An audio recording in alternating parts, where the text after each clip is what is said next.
ठिकाणी आपल्या MIDC वाहतूक विभागात या ठिकाणी आलेला आहे, तरी आपल्या सर्वांकडून त्यांचं हार्दिक स्वागत.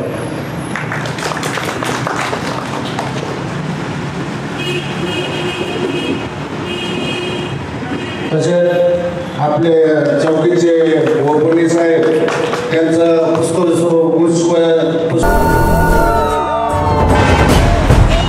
धन्यवाद.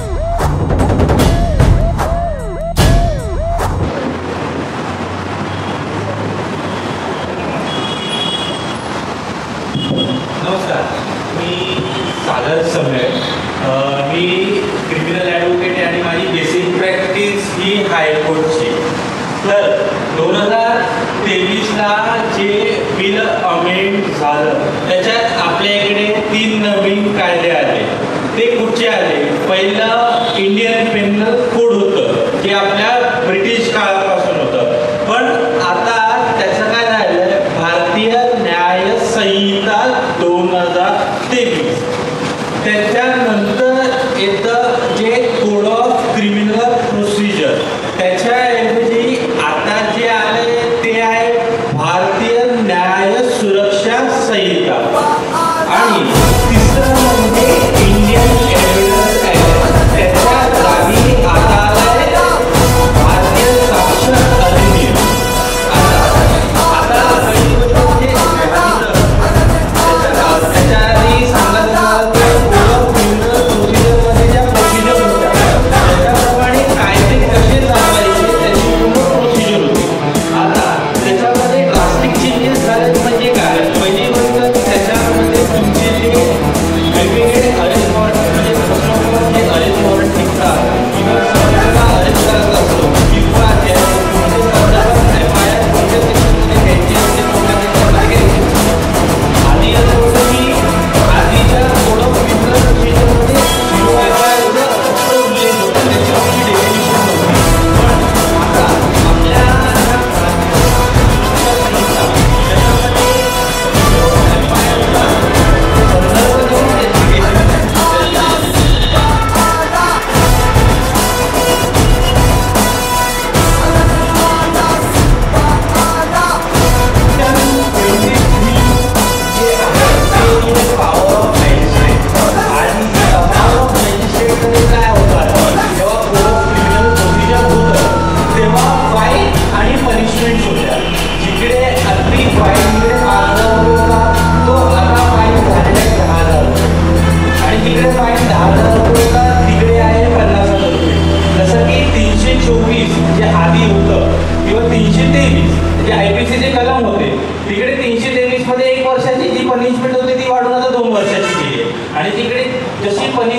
वाढवलेली गेलेली आहे आणि फाईन वाढवलेल्या गेलेल्या आहे. जे आहे भारतीय न्याय संहितामध्ये ते सगळे ड्रास्टिक चेंजेस झालेले आहेत. त्याच्यामुळे कोड ऑफ क्रिमिनल प्रोसिजर आधी आता ते नंतर ते संपवून येतो. आपण आता आपलं स्वतःचा भारतीय न्याय सुरक्षा संहिता म्हणून आपण आपली प्रोसिजर चालू करत आहोत. त्याच्याप्रमाणे जर आपण फर्स्ट ऑफ ऑल चालू करूया एकदम बेसिक पासून. आपल्याला आहे की arrest of a person. Arrest of a person आता आपल्याकडे आहे की सेक्शन 35 मध्ये. सेक्शन 35 काय होतं की जेव्हा आपण एका पर्सनला अरेस्ट करायला जातो त्याच्यामध्ये आधी असं असतं की सेक्शन 35 मध्ये त्याला कारणं सांगितली जातात. कारणं सांगितल्यानंतर त्याला अरेस्ट केलं जातं. आता अरेस्ट करताना पण आता याच्यात काय होतं, जेव्हा तुम्ही माणसाला अरेस्ट करता तेव्हा अरेस्ट केल्यानंतर त्याला कारणं सांगितली जातात. आधी तोंडी सांगितली जायची, पण आता सुप्रीम कोर्ट काय सांगतं की त्याला अरेस्ट करतानाची सांगणं जेव्हा सांगतात कारणे की बाबा तुम्हाला का अरेस्ट करतो त्याच्याप्रमाणे आता तुम्ही त्यांना लेखित करून द्यायचं. सुप्रीम कोर्ट सांगतं की त्याच्या नातेवाईकांना, त्याच्या मित्रांना किंवा त्याच्या जे जवळचे रिलेटिव्ह आहेत त्यांना. म्हणजे एखाद्या फॉर एक्झाम्पल सांगायचं झालं तर एखाद्या माणसाने गुन्हा केला त्याची शिक्षा आहे. म्हणजे त्याला आपण एक बघायला गेलं तर घरगुती हिंसाचार त्याच्यामध्ये जी पनिशमेंट आहे ती 7 वर्षापर्यंतच आहे. अशा केसेसमध्ये तुम्ही जर एखाद्या माणसाला अरेस्ट करायला जाता तेव्हा त्याला ग्राउंड्स ऑफ अरेस्ट सांगायला लागतात की बाबा तुम्ही आम्ही तुम्हाला का अरेस्ट करत आहोत. आता त्याला अरेस्ट करताना आधी फक्त तोंडी सांगितलं जायचं त्याच्या नातेवाईकांना किंवा त्याच्या जवळच्या रिलेटिव्हला, पण आता नाही. After the supreme court judgment supreme court काय सांगतं की तुम्ही त्याला किंवा त्याच्या नातेवाईकांना लिखित द्या की बाबा हे ग्राउंड्स आहेत की आम्ही तुमच्या ह्याच्यात प्रथमदर्शनी तुम्हाला तुमचा सहभाग आढळल्यामुळे आम्ही तुम्हाला अरेस्ट करत आहोत. आणि ते अरेस्ट केल्यानंतर त्याच्यात अरेस्ट जेव्हा देतो कारण देऊन देतो तेव्हा त्याच्या नातेवाईकांची सही घेतली जाते की बाबा आम्ही तुम्हाला सांगितलेलं आहे. आणि त्याच्यानंतर दुसरं म्हणजे सेक्शन 35 म्हणजे 35(3) मध्ये काय सांगतं की आधी कसं व्हायचं की ज्या गुन्ह्याची पनिशमेंट 7 वर्षापर्यंत आहे त्यांना तुम्ही कधी आणि कसेही अरेस्ट करू शकत होतं. पण जेव्हा अरनेश कुमारची सुप्रीम कोर्टची जजमेंट आली त्याच्यानंतर त्यांना कंपल्सरी त्यांना इन्क्वायरीसाठी बोललं जातं, त्यांना नोटीस दिली जाते. आधी कोड ऑफ क्रिमिनल प्रोसिजरमध्ये त्यांना नोटीस द्यायची 41A म्हणजे 41A मध्ये त्यांना नोटीस दिली जायची की बाबा तुम्ही या तुमचा ह्याच्यात आम्ही तुमच्यासोबत तुमची इन्क्वायरी करू की तुमचा ह्याच्यात सहभाग आहे की नाही. जर त्याने त्या इन्क्वायरीला रिस्पॉन्ड नाही दिला किंवा तो गैरहजर झाला तर तुम्ही त्याला अरेस्ट करू शकत होता. पण आता ते 41A म्हणजे 41A हे आता भारतीय BNSS मध्ये शॉर्ट फॉर्म BNSS मध्ये झालंय 35(3). आता 35(3) ची डेफिनेशन 35(3) ची डेफिनेशन म्हणजे त्याचा सारांश काय सांगतं हे बघा.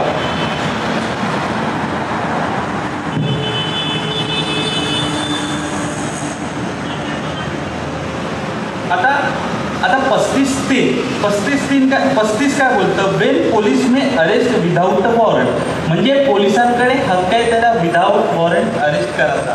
कधी? जेव्हा अक्यूज किंवा आरोपी संशयित जेव्हा अदाखलपत्र गुन्हा करतो तेव्हा.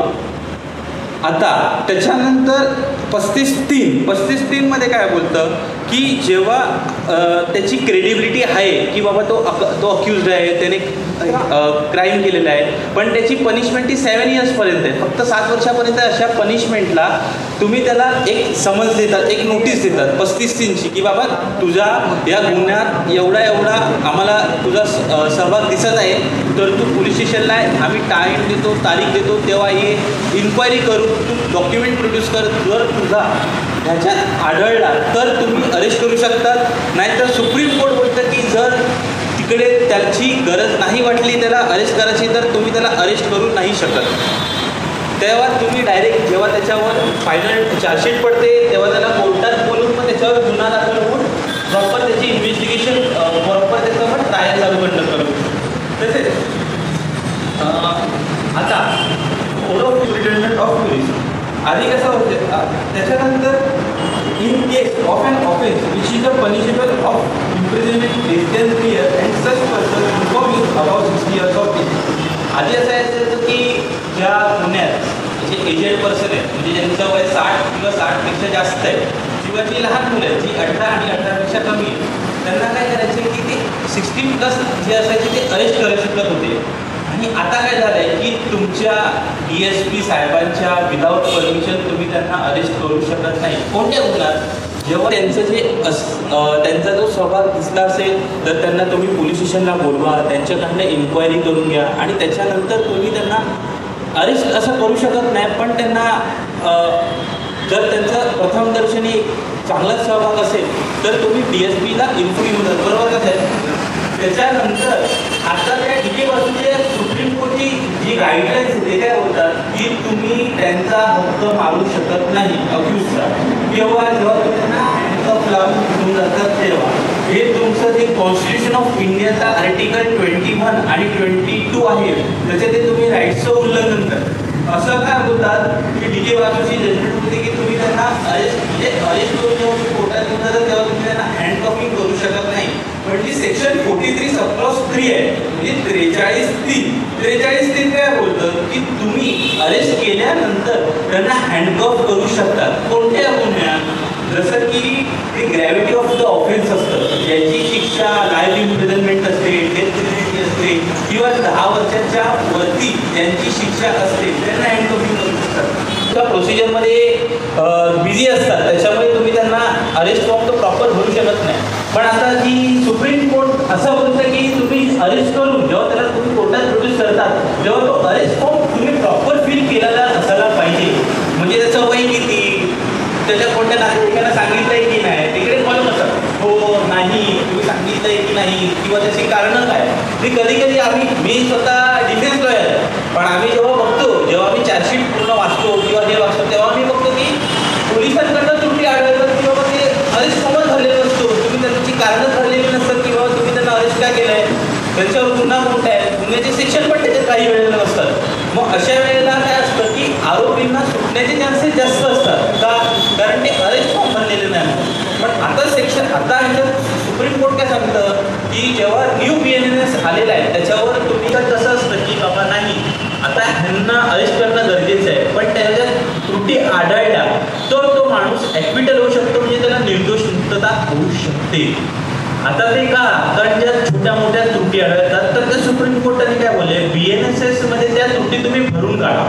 म्हणजे जे अरेस्ट करतात ते अरेस्ट फॉर्म प्रॉपर तुम्ही फिल करत जावा, पंचांच्या सह्या, पंचांचे अंगठे, अक्यूजचे अंगठे, अक्यूजच्या अंगठ्यांच्या खाली अक्यूजचं नाव, जेणेकरून कधी कधी अक्यूजला सही करता येत नाही.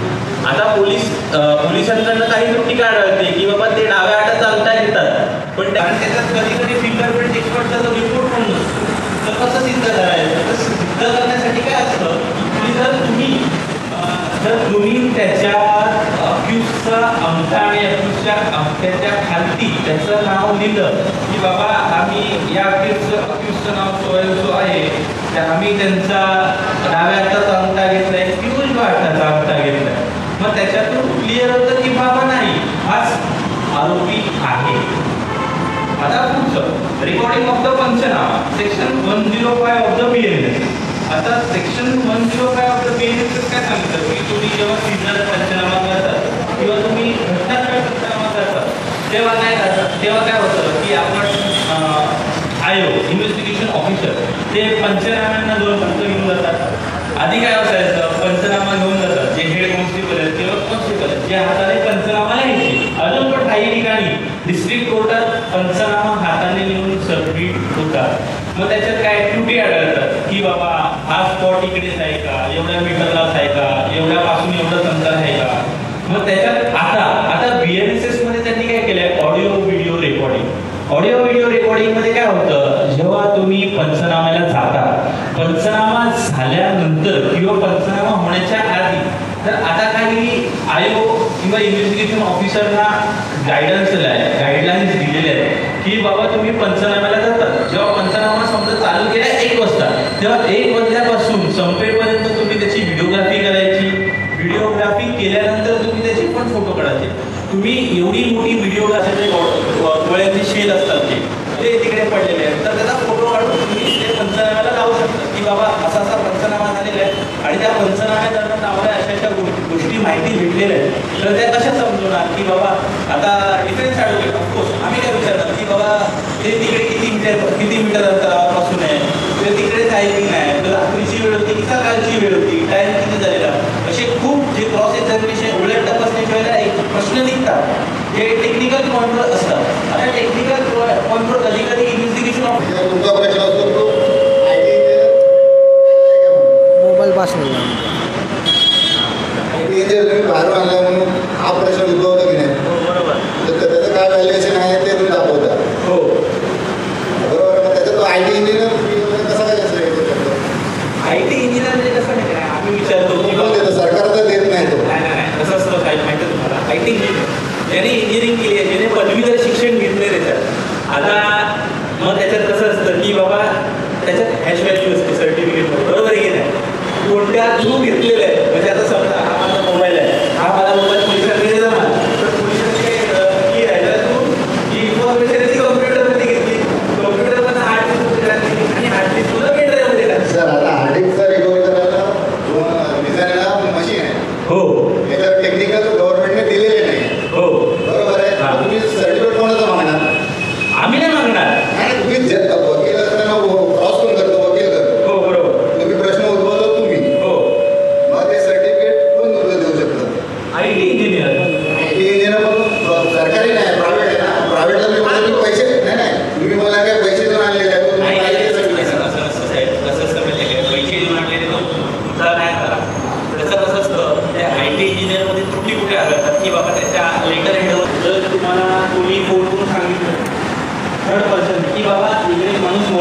मरण्याच्या अवस्थेत पडलेले आहे, तो जिवंत आहे की मेलेला माहीत नाही, त्याच्या डोक्यातून रक्त भरपूर झालेला आहे, बरोबर. तर अशा टायमाला ASI PSI जाणार की पोलीस हवालदार जाणार तिकडे? पोलीस हवालदार जाणार, स्पॉटला घेऊन जाणार. माहीत तो डेट पण झाला, डेट बरोबर. त्याच्या लाईट ते वाईकांनी क्लेम केला. कोणाच्या विरुद्ध क्लेम करतात? ते पोलिसाच्याच विरुद्ध क्लेम करतात.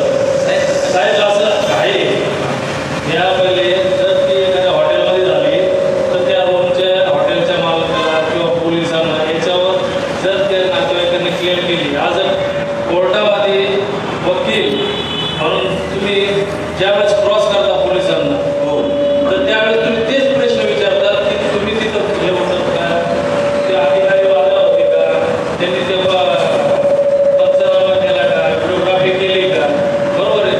आम्ही काय विचार करतो, तो जिवंत आहे का मेलेला आहे, तो जिवंत आहे की मेलेला आहे,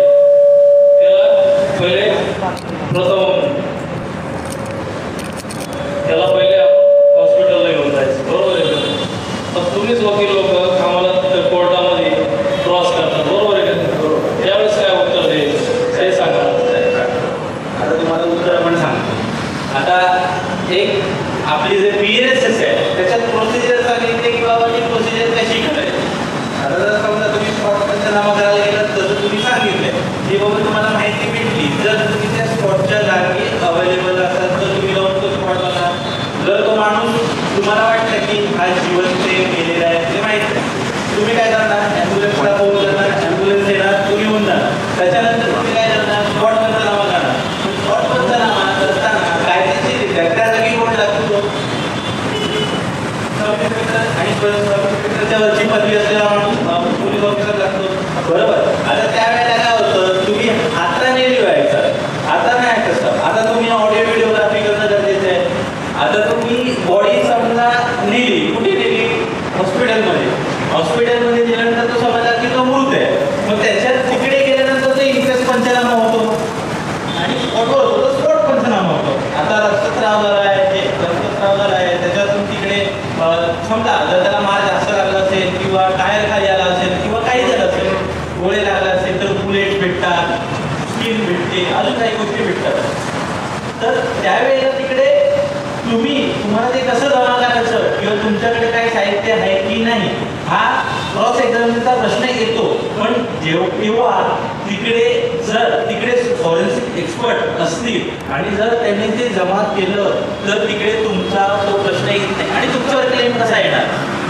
तुम्ही क्रॉस एक्झामिनेशन बोलताय बरोबर आहे, पण हा क्रॉस एक्झामिनेशन करताना जर स्पॉटवर तुम्ही इन्फॉर्म केल्यानंतर सब इन्स्पेक्टर, ASI PSI किंवा त्यांचे अपर अधिकारी जर आला तर तुम्ही ते क्रॉस एक्झामिनेशनमध्ये उत्तर देऊ शकता की आम्हाला माहिती मिळाली, आम्ही माहिती दिल्यानंतर त्वरित PSI ASI तिकडे आले आणि त्यांच्या तिकडे आल्यानंतर तो स्पॉट पंचनामा झाला किंवा स्पॉट पंचनामा करताना ASI PSI हजर होते, त्यांच्यासमोर आम्ही व्हिडिओग्राफी केली.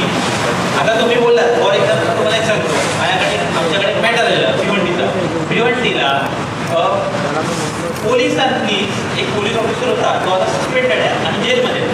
त्यांनी समोरच्या बाईकस्वारावर दोन गोळ्या काढल्या, त्याच्यातला एकाच्या पोटात लागली आणि एक जागीच टाकला. त्याच्यानंतर जेव्हा त्याचा स्पॉट पंचनामा झाला तेव्हा मग पोलीस हवालदार होते, पोलीस हवालदारांनी ते स्पॉट बघून त्वरित ASI आणि PSI फोन केला. ASI PSI आले आणि PSI साहेबांनी जेव्हा तो स्पॉटला त्यांनी रेकी केली, ते स्पॉट सीज केला आणि त्याच्यानंतर स्पॉट पंचनामा जेव्हा चालू झाला सीज झाल्यानंतर त्याच्यानंतर त्यांनी प्रॉपर त्याची व्हिडिओ आणि ऑडिओग्राफी केली. आता समजा तुम्ही त्याचा संदर्भ दिला असेल, तुम्हाला जर क्रॉस एक्झामिनेशन नव्हतं केलं की बाबा तुम्ही तिकडे हजर होतात का, तुम्ही आम्हाला होतो अजून कोण होतो, तुम्ही सगळ्यांची नावं देणार की बाबा हे होते पंचनामा कोणी केला तर तुम्ही काय बोलणार? जर तुम्ही दिला असेल तर तुम्ही बोला तुम्ही दिला, उद्या बघा विचारणार ASI आणि PSI हजर होते का? काही वेळेला असं असतं की ASI PSI हजर नसतात. आता जर ASI PSI हजर नसतील आणि जेव्हा इन्व्हेस्टिगेशन ऑफिसरची क्रॉस होते तर ते त्यांच्या क्रॉसमध्ये असं आढळतं की बाबा स्पॉट पंचनामा झाला तेव्हा मी तिकडे नव्हतो. आणि जेव्हा स्पॉट पंचनामा होतो तेव्हा तुम्ही स्टेशन डायरीमध्ये नोंद करतात की नाही? करतात ना की स्पॉट पंचनामा करायला आम्ही असं सांगतो की स्पॉट पंचनामा करायला आम्ही जातोय, आमच्यासोबत एवढे एवढे अधिकारी आहेत, आम्ही लाईट्स घेऊन जातोय, इक्विपमेंट म्हणजे वजन काटा घेऊन जातोय किंवा काय घेऊन जातोय सांगतात की नाही. जर तुम्हीच प्रोसिजर जर फॉलो प्रॉपर झाली तर तुम्ही क्रॉस एक्झामिनेशनमध्ये प्रॉपर आन्सर देऊ शकता. बरोबर आहे की नाही. तर PSI नसतीलच. आणि जेव्हा तुम्ही क्रॉस केला की बाबा नाही आले होते, इन्व्हेस्टिगेशन ऑफिसर होते, PSI अधिकारी होते, आणि जेव्हा ते आले आणि जेव्हा ते बोलले की आम्ही पण होतो आणि जेव्हा आम्ही प्रोड्यूस करायला होतो की स्टेशन डायरी प्रोड्यूस करा आणि स्टेशन डायरीमध्ये त्याचा उपयोग नसतो, म्हणजे त्रुटी कोणाची आढळते, पोलिसांची आढळते की नाही. मग तसं BNS काय सांगतं, जेव्हा तुम्ही त्रुटी ज्या CRPC मध्ये ज्या त्रुटी होतात त्या निघून जायला आणि कंप्लेंटच्या फिर्यादीला नाही भेटावा म्हणजे प्रोसिजर तुम्हाला प्रॉपर फॉलो करायला सांगितले, जशी ऑडिओ व्हिडिओ ग्राफिक्स. अजून काय प्रश्न आहे का क्रॉस एक्झामिनेशनवर?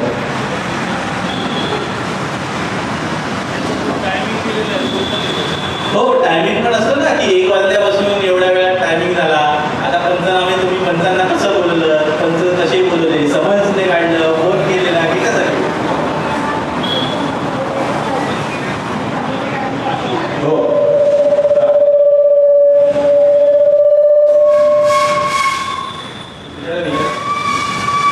आपण जेव्हा पंचनामा करायला जातो स्पॉटवरती तेव्हा जाताना आपण डायरी करून जातो आणि त्यावेळेस आपण टायमिंग टाकतो. पंचनामा करून आल्यानंतर परत पंचनामा संपलेली टायमिंग करतो, डायरी करतो. हे आपण कोर्टावरती डायरी नक्की देऊ शकतो. तेव्हा ते स्पॉटवरती गाडी करत नाही. कारण तिकडे पंचनामा सुरू झाल्यानंतर आणि पंचनामा संपल्यानंतर पंचनाम्यात जर त्या संशय नव्हतो म्हणून काय आपण जेव्हा त्याचा संशय जातो ना ते माझ्या संदर्भात होतं झालं मी आणि मी पंचनामा केला, जाताना टायमिंग टाकला, पंचनामा केला, येताना मी टायमिंग टाकून डायरी बनवली. एकदम सांगून टाकतो ना आपण ते टाकलं नव्हतं नंतर पोलीस टाकलं होतं. आपण ते टाकल्यानंतर माझ्यावर चाललेलं होतं. हो त्याची म्हणतात समजा आता ही बाईक भेट होती ती बॉडी झाली पोलीस स्टेशन पोलीस जवळ आहे आणि एक ही पंचनामाचा टायमिंग पंचनामाचा अंतरच टाकला नाही की पोलीस स्टेशन पासून 100 मीटरवर आहे. तर ते काय म्हणणार की तो पंचनामा तुम्ही पोलीस स्टेशनला बसून दिला आणि त्याच्यावर तुम्ही पंचनामा कसं आहे पोलीस कोणत्याही काय झालं जर तिकडे सांगितलं असतं की स्पॉटचं जिकडे गुन्हा घडलेला आहे त्या स्पॉटचं अंतर तुमच्या पोलीस स्टेशन पासून 100 मीटरवर असतं तर मॅडम तुमच्यासोबत ही घटना घडली नसती. बरोबर ना. त्यात कसं झालं ते त्रुटी आढळली. बरोबर आहे की नाही. आता त्रुटी आढळल्यानंतर ते शेवटी कसं असतं की ती अक्युजच्या साईडने बेनिफिट ऑफ डाऊट अक्युज लागेल आणि त्याच्यात तुमची ॲक्विटल आलं की कन्व्हिक्शन आलं. ॲक्विटल आलं असेल ना का स्पॉट पंचनामा उडाला. बरोबर आहे की नाही. स्पॉट पंचनामा उडाला म्हणजे काय ॲक्विटल. आणि दुसरी महत्वाची गोष्ट आपण जेव्हा शेअर घेतो एका वगैरे सर्व घेतो तेव्हा आपण 9 वाजेच्या रात्री त्याची कोर्टात टाकतो. त्यावेळेस पोलिसांची चुकी झाली कधी कधी चेकलिस्ट टाकत नाही. तुम्ही चेकलिस्ट पोलिसांनी कुठे टाकायचं नवीन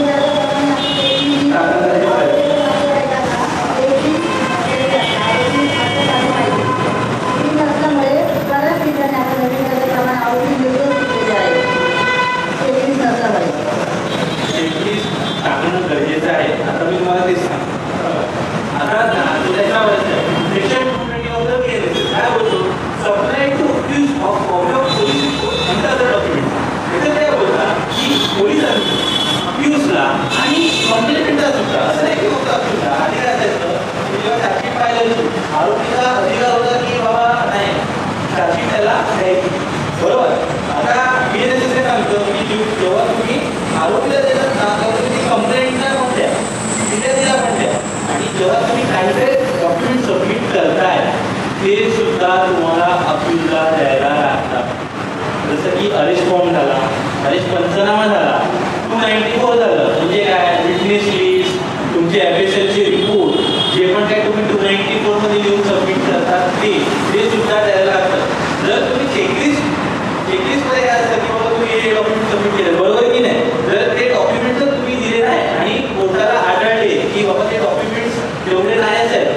बरोबर. तुम्ही कोणी सांगितलं की आम्ही ही वही दिली, ही पुस्तक दिलं, 2 बॉटल दिला, चष्मा दिला, हे नाही दिलं, हे सर्व दिलं. पण जेव्हा ट्रायलच्या दिवशी जेव्हा पंचनामा होतो, पंचनामाची चीफ आणि क्रॉस होते, तपासणी आणि उलट तपासणी होते आणि त्या पंचनाम्यामध्ये तुम्हाला सापडते की बाबा तो माहीतच नाही चेकलिस्टमध्ये आहे की बाबा तो माहीत सबमिट केलाय, पण कोर्टात माहीत सबमिट केलाच नाही. मग काय होणार? बेनिफिट ऑफ डाऊट होणार ना तुम्ही अप्रूव्ह करायला की नाही. म्हणजे ह्याच्या छोट्या छोट्या त्रुट्या होतात, छोट्या निघतात आणि छोट्या छोट्या त्रुट्यामुळे आरोग्य सुटतो. आता एक कॉन्फिडेंटली बोलतो माहिती आहे काय, अशा भरपूर साऱ्या केसेसमध्ये माझ्या आरोग्य सोडवले आहे.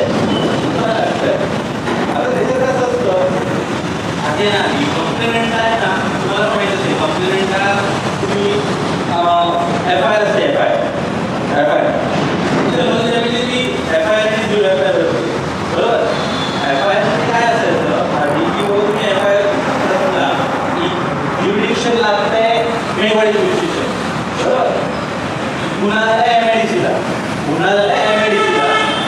तुम्हाला तुमचा जीव वाचण्यासाठी तुम्ही पळत आणि तुम्ही FIR मध्ये दिली मेवाडी ज्युरिडिक्शनला. तुमचं ते गुन्हा झाल्याचं जे ज्युरिडिक्शन होतं का नव्हतं, तर आधी त्याचं 0 FIR फक्त ओरली होतं.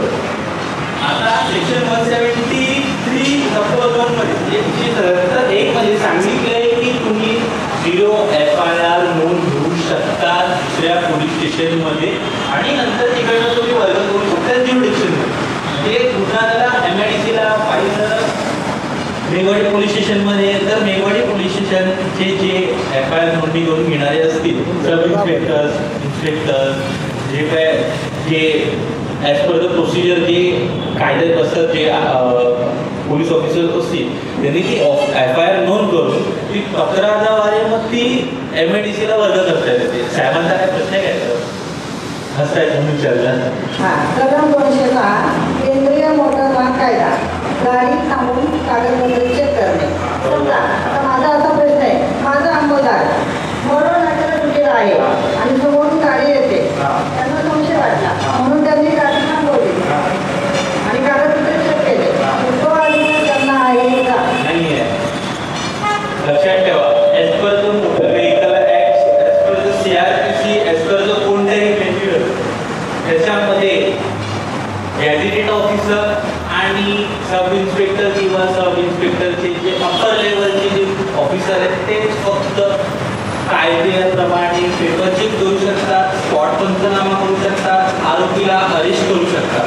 जर तुम्ही बोललात की पोलीस कॉन्स्टेबल त्या जागी आहे तर त्यांनी काय करावं की जवळच्या गॅझेटेड ऑफिसरला किंवा जवळच्या सब इन्स्पेक्टरला फोन करून कॉन्टॅक्ट करून त्यांना बोलून द्यावं, हां तुम्ही गाडी मागू शकता.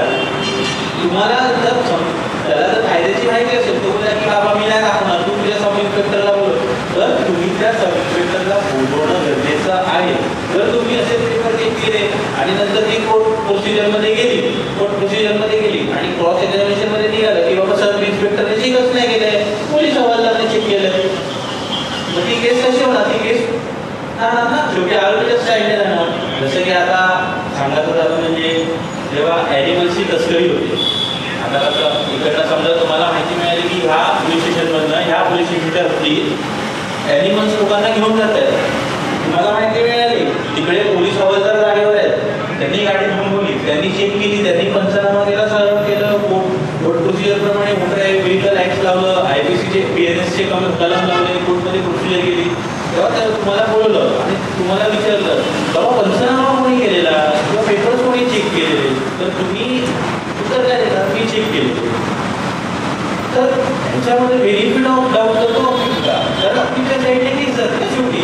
जर तिकडे सब इन्स्पेक्टर असेल आणि सब इन्स्पेक्टरने पेपर चेक केले, पंचनामावर साईन केला, तर सब इन्स्पेक्टरच करतात. पण असं कधी काय झालं की बाबा नाही, पोलिसांनी पेपर सब इन्स्पेक्टरने चेक न करता पोलीस हवालदारांनी केलेले, तर ती केस तुमच्या विरुद्धात जाणार आहे. तुम्ही किती करा, कारण कोर्ट हे आहे ना ते प्रोसिजरप्रमाणे चालतं आणि तुम्ही जे कोर्टात जे निवडून देतात ना त्याच्यावरच चालतं. तुम्ही कुठली किती बोलालो की बाबा नाही सब इन्स्पेक्टरने चेक केलेले, पण स्टेटमेंट तर पोलीस हवालदारांचं आहे की बाबा मी चेक केलेलं. हे हेअरचे एव्हिडन्स, ओरल एव्हिडन्स आणि डॉक्युमेंटरी एव्हिडन्स याच्यामध्ये तुम्ही जातो. आता हेअरचे एव्हिडन्स म्हणजे काय? तुम्ही याला ऐकायला की असा गुन्हा झाला आहे आणि तुम्ही गुन्हा पाहिजे केला आणि त्याच्यात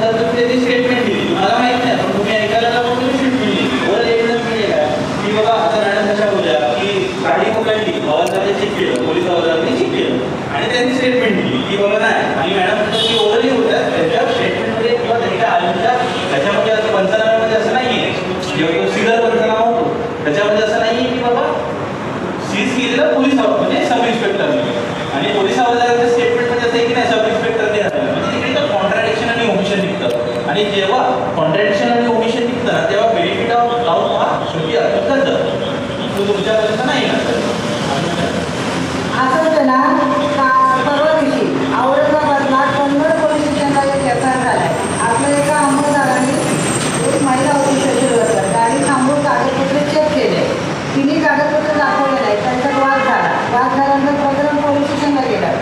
पोलीस स्टेशनला गेल्यानंतर ती सोशल वर्कर असल्यामुळे ती एफआयआर द्यायला तयार झाली. एफआयआर घ्यायचं म्हणे ती कागदपत्र यांनी माझी चेकच टाकली अंमलदाराने आहे असं त्यानंतर हे मॅटर त्यांचं सीआर होऊन एफआयआर होऊन कोर्टापर्यंत गेलेलं आहे.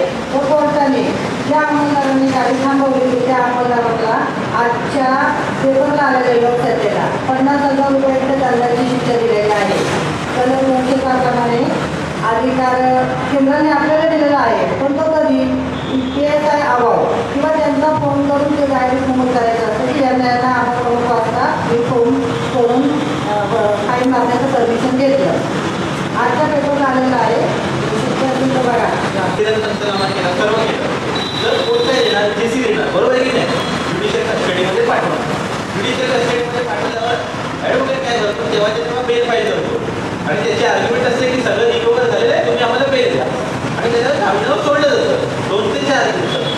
जर त्याचा गुन्ह्यात सहभाग प्रथमदर्शी नसेल तर नंतर त्याला ज्युडिशियल कस्टडी नंतर चार्जशीट करून बेल भेटते. आता याच्यात कसं होतं 187 2 मध्ये काय आहे की जेव्हा असं काही होतं की आरोपी पकडला त्याला ज्युडिशियल कस्टडी झाली आणि ज्युडिशियल कस्टडी झाल्यानंतर तुम्हाला समजलं की बाबा नाही अजून इन्फॉर्मेशन भेटले की ह्याचा अजून सहभाग आहे तिकडे समजलं की बाबा ह्याने फक्त 50 लाखाची चोरी केली आहे पण अजून इन्व्हेस्टिगेशन केल्यानंतर 2 दिवसानंतर तुम्हाला कळतं की नाही अजून 1 ते 1.5 करोडचा घोटाळा बाकी आहे फॉर एक्झाम्पल तेव्हा तुम्ही 187 मध्ये काय आहे की मग तुम्ही कोर्टाकडे जाऊ शकता जेव्हा आरोपीला जामीन भेटला नसेल किंवा सेशन कोर्टाने किंवा हायकोर्टने त्याचा जामीन रद्द केला असेल तेव्हा तुम्ही त्यांना परत पोलीस कस्टडीमध्ये घेऊ शकता. आता आपण एक आर्ग्युमेंटचा विषय आहे जो सुप्रीम कोर्टमध्ये पेंडिंग आहे. आता तसं सुप्रीम कोर्ट काय बोलतं म्हणजे बेसिकली आता बघा तुम्ही बोला की नाही त्याला बेल भेटली तो जामिनावर मुक्त झाला आणि आम्हाला कळलं की नाही त्याच्याकडनं अजून इन्व्हेस्टिगेशन करायची म्हणजे पोलीस कस्टडी इम्पॉर्टंटच आहे. तर तुम्हाला जामिनावर भेटल्यानंतर परत पोलीस कस्टडी सेफमध्ये भेटू शकते का नाही भेटू शकत बरोबर आहे की नाही भेटू शकत. अशा टायमाला जेव्हा फायदा झाल्यानंतर जेव्हा त्याचा जामीन रद्द झाला असेल तेव्हा तुम्ही त्याला पोलीस कस्टडीमध्ये परत घेऊ शकता. मात्र तुम्ही काय करावं लागतं की जेव्हा 7 वर्षापेक्षा 7 किंवा 7 वर्षापेक्षा खालची शिक्षण असतात म्हणजे जी सजा असते त्याच्यात तुम्ही 40 दिवसाच्या आतमध्ये त्याची बेल कॅन्सल करावी लागते आणि मग जर बाकीच्या टाइम असतो ना तेव्हा त्याला पोलीस कस्टडीमध्ये घेऊन रिमांड घ्यायला लागतो. आता माझा एक मॅटर होता अँटी करप्शनचा. त्याच्यात काय झालेलं की त्याला दुसऱ्या दिवशी बॉम्बे स्टेशनमधनं बेल भेटली. बेल भेटल्यानंतर कॉम्प्लेनंट आणि प्रोसिक्युशनतर्फे 40व्या दिवशी त्याला समजतं की नाही आपल्याला बेल कॅन्सल करणं गरजेचं आहे. इन्व्हेस्टिगेशनमध्ये कळलं की बाबा याचा सहभाग आहे पण त्यांच्याकडनं चुकी अशी झाली की त्यांनी 41व्या दिवशी कॅन्सलेशन ऑफ बेल टाकलं. तर ते कॅन्सलेशन ऑफ बेल 41व्या दिवशी टाकलं ना टाईम पाड होऊन गेला. आता टाईम पाड होऊन गेल्यानंतर तुम्ही टाकणार त्याचा काही उपयोग नसतो आणि त्याच्यामुळे त्याला त्याचा जामीन तो कसा राहिला त्याचा जामीन रद्द नाही झाला. आता हा कॉन्ट्रोवर्शियल मॅटर आहे जजमेंट अजून पेंडिंग आहे. आता असे BNS असे काही सेक्शन्स आहेत त्याच्यावर अजून काही आर्ग्युमेंट्स त्याच्यावर जे सुप्रीम कोर्टचे खंडपीठ आहेत जसे चीफ ज्युडिशियल आपले सुप्रीम कोर्टचे चीफ जस्टिस आहेत त्यांच्यावर जे मॅटर अजून चाललेले आहेत जसं अरेस्ट पंचनामा arrest memo ground of arrest त्याच्यावर ते पूर्ण झालेलं आहे. जसं की 187(2) आता आपल्याला डिफॉल्ट वे जर तुम्हाला माहीत असेल की बाबा 90 दिवसाची चार्जशीट तुम्हाला फाईल करणं गरजेचं आहे. जर तुम्ही 91व्या दिवशी म्हणजे 1 दिवस जरी जास्त झाला तर कोर्टाला स्वतःला त्या आरोपीला जामीन द्यायला लागतं बरोबर आहे की नाही. आता तो पण विषय सुप्रीम कोर्टमध्ये पेंडिंग आहे का तर काही टायमाला कसं होतं की आता याच्यात कसं काय 187(2) जर तुम्हाला 90 दिवसाची चार्जशीट फाईल करता येत नाही.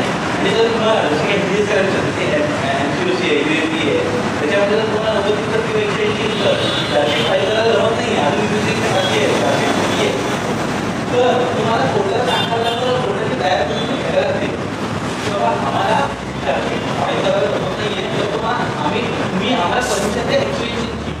जर तुम्ही एक्सटेन्शन घेतला नाही एक्सटेन्शन न घेतला तर तुम्ही गेला तर तुम्हाला कोर्टाला बोलणार नाही मला डिफॉल्ट करायला पूर्ण गरजेचं आहे.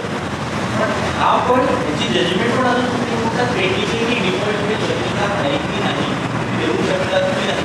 कारण असं असतं ना की कधी कधी सुप्रीम कोर्ट जजमेंट देतं डिफॉल्ट केला आणि दुसऱ्या कोर्टमध्ये ती ओव्हररूल होती सुप्रीम कोर्टात.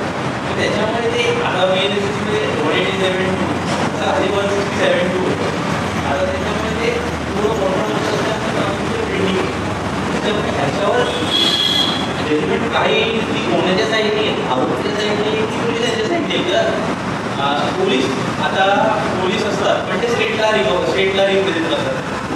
आम्ही असं बोलतो की ती जजमेंट कोणाच्या साईडने स्टेटच्या साईडने की पोलीस आरोपीच्या साईडने ते आम्ही आता समजू शकत नाही कारण ते सुप्रीम कोर्टचा मॅटर अजूनपर्यंत तोपर्यंत अजून चालू आहे.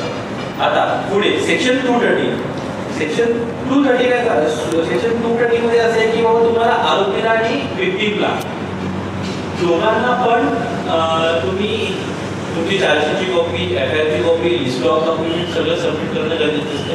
आता रिसेंट इन्सिडेंटमध्ये फॉर एक्झाम्पल माझे एक न्यायालयाचं केस आहे त्याच्यामध्ये काय केलेलं की त्या केसमध्ये पोलिसांनी विक्टिमला चार्जशीटच दिली नव्हती बेलसाठी तुम्हाला फिर्यादीला एवढं ऐकून घेणं गरजेचं असतं. तर माझं सबमिशन कोर्टामध्ये असं होतं की मी जेव्हा फिर्यादीकडे नव्हतं की बाबा सेक्शन सांगतं की फिर्यादीला चार्जशीट आणि अदर डॉक्युमेंट देणं गरजेचं आहे ते तुम्ही नाही केलं आणि section something 100 of section 193 of course ठीक आहे सांगतं की तुम्हाला चार्जशीट फाईल होईपर्यंत 90 दिवसाला तुम्ही त्या केसवर काय काम करताय हे तुम्हाला फिर्यादीला सांगणं गरजेचं नसतं.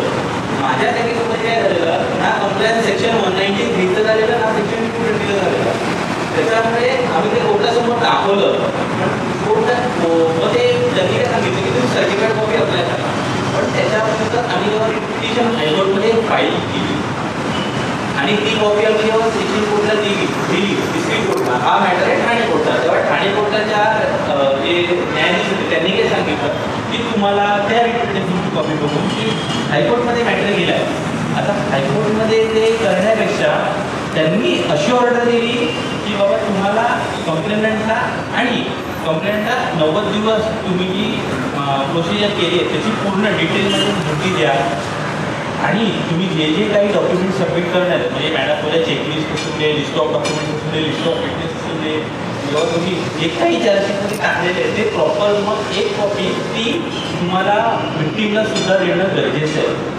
विक्टीम म्हणजे काय ज्याच्यासोबत ती घटना घडली किंवा ज्याच्यासोबत ती घटना घडली आहे आता माणसाचा मर्डर झाला तर तो विक्टीमच आहे बरोबर तो डिसीज आहे तो मेला पण त्याच्यावर जो कॉम्प्लिमेंट आहे त्याच्यावर पण त्याच्या कुटुंबावर पण ते जे होतं ना त्याच्यामध्ये जो कंप्लेंट करतो ना त्याला पण ॲज अ रेफरन्स आपण विक्टीम बोलतो विक्टीम आणि कंप्लेंट तुम्हा दोघांना पण जर विक्टीम आता कुठचे मॅटर म्हणजे किंवा शारीरिक संबंध रेपचे मॅटर म्हणजे जेव्हा विक्टीम जिवंत असेल तर तुम्ही त्याला चार्जशीटची कॉपी देऊ शकता. मर्डरच्या मॅटरमध्ये तो कंप्लेंट करतो त्याला तुम्हाला चार्जशीटची कॉपी आणि डॉक्युमेंट घेणं गरजेचं आहे आणि इव्हन 90 दिवस तुम्ही जी काही प्रोसिजर केली ती तुम्ही सांगणं गरजेचं असतं. आता तुम्ही सांगणं गरजेचं असतं आणि ते करणं गरजेचं असतं नाहीतर कसं आहे जर ती कंप्लायन्सच नाही केलं तर ते शेवटी कसं होते शेवटी प्रोसिक्युशन तुमची किंवा डिफेन्स प्रोसिक्युशनच्या साईडने तुम्ही का नाही केलं तर कोर्ट विचारतं की बाबा तुम्ही कोणाच्या साईडने वेळ काय तुम्ही का नाही केलं तर वेळ काय आणि नाही ते त्यांनी वेगळं सेक्शनच बनवलं आहे सेक्शन 193 त्याच्यात की बाबा तुम्ही प्रॉपर सगळं करायलाच पाहिजे त्याच्यात तर तुम्ही कंप्लेंट आणि कंप्लेंट न करता कंप्लेंट प्रॉपर केली कंप्लेंट प्रॉपर लिहून घेतली तुम्ही त्याची काय केलं कंप्लेंटची कॉपी आधी कसं असायचं कंप्लेंटची NCची कॉपी आपण द्यायचो पण FIRची कॉपी विक्टिमला द्यायची राहून जायची.